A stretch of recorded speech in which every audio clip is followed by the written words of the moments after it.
tifozët e Tiranës më respektojnë. Edhe unë i respektoj sepse e din.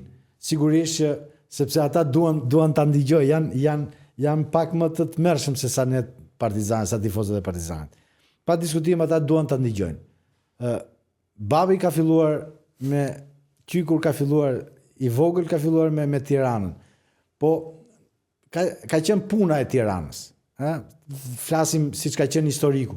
Ekipet e moshave, zinxhir që kanë qenë puna e Tiranës, sepse edhe Tirana ka pas quajtur puna e Tiranës. Më vonë u quajt Tirana dhe u quajt 17 nëntori pastaj, kupton?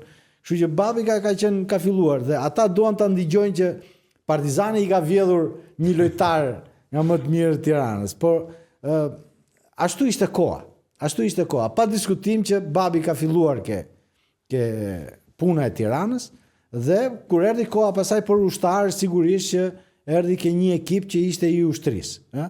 Mos shkonte në Kuks apo ku digjon Tropoj apo si shkonin ushtar në për repartet ndryshme, sigurisht që ishte sportist dhe ministri i atërshëm e mori nga që ishte dhe lojtar cilësor. Kështu që dhe pastaj karriera e tij u zhvillua për 15 vjet tek Partizani dhe u bë ai që u bë. Kështu që ja Flori, për gjithë ju që pëlqyet këtë episod, gjithë prodhimet tona e gjeni në YouTube te Kandale, na ndiqni, bëni follow, 7 vjet fati mirë dhe mundësia për fituar një arush.